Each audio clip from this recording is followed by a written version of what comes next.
Halo sahabat dunia kampus. Kali ini kita akan membahas ya rasio keuangan yang kedua ya, yaitu rasio leverage ya atau solvabilitas. Rasio solvabilitas ini ya sendiri ada 5 ya.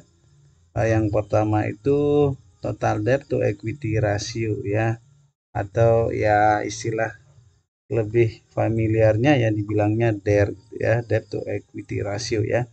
Ini adalah perbandingan utang lancar plus utang jangka panjang bagi jumlah modal sendiri gitu ya. Utang lancar sendiri posisinya ada di neraca ya, di pasipa ya. Utang jangka panjang juga ya, yang lancar di atasnya, utang jangka panjangnya yang di bawahnya itu ya. Lalu bagi jumlah modal sendiri. Jumlah modal sendiri juga ya ada di pasipa ya, itu tepatnya di ekuitas ya atau total ekuitas ya.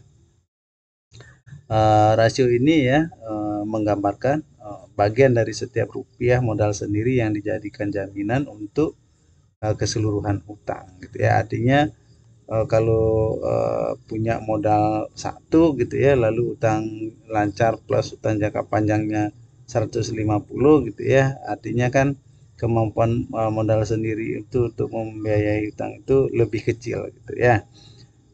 Lalu berikutnya ada total debt to total capital asset gitu ya. Eh, di sini rumusnya ya utang lancar ya seperti tadi ya, dan utang jangka panjang ya. Utang lancar tambah utang jangka panjang ya. Ini semua ada di pasipa ya, dibagi dengan jumlah modal, atau ini bukan bagi ya, aktiva ya. Pakai jumlah modal atau jumlah aktiva ya. Salah satunya silakan ya. Hasil rasio ini ya beberapa menunjukkan beberapa bagian ya dari keseluruhan kebutuhan dana atau modal yang dibiayai. Nah, ini ya kebutuhan dana ya atau modal ya, maksudnya ini jumlah modal ya yang dibiayai dengan utang atau berapa bagian dari aktiva yang digunakan untuk menjamin utang ya. Lalu berikutnya yang ketiga ada long term debt to equity ratio ya, artinya long term itu kan jangka panjang gitu ya. uh, Utang jangka panjang dibandingkan dengan modal sendiri ya, atau total atau ekuitas ya. Nah, utang jangka panjang sendiri ya ada di pasipa ya, bagian tengah-tengah nih ya, di bawahnya utang lancar ya. Lalu dibagi modal sendiri ya, atau ekuitas ya yang dimiliki. Juga adanya di pasipa ya. Rasio ini ya merupakan menunjukkan ya bagian dari setiap rupiah modal sendiri ya yang dijadikan jaminan untuk utang jangka panjang gitu ya. Lalu berikutnya ada tangible asset debt coverage. Ini rumusnya jumlah aktiva ya dikurangi dengan intangible ya. Intangible itu aset tidak berwujud ya. Kurangi lagi dengan utang lancar ya, dibagi utang jangka panjang ya.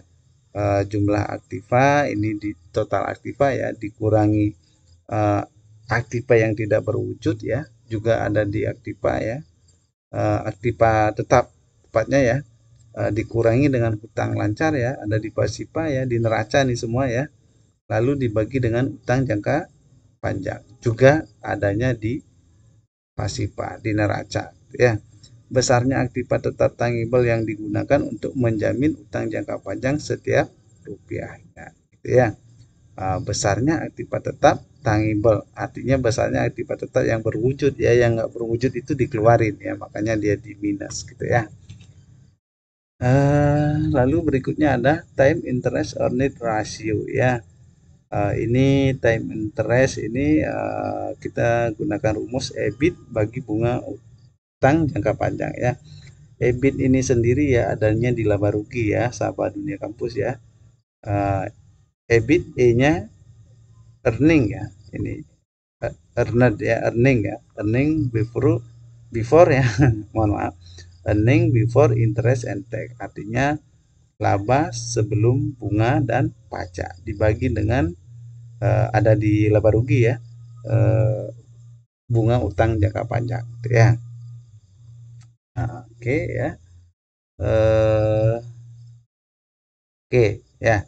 Itu ya rasio leverage ya. Ada 5 juga ya. Yang pertama total debt to equity ratio ya, total. Lalu yang kedua total debt to total capital asset ya.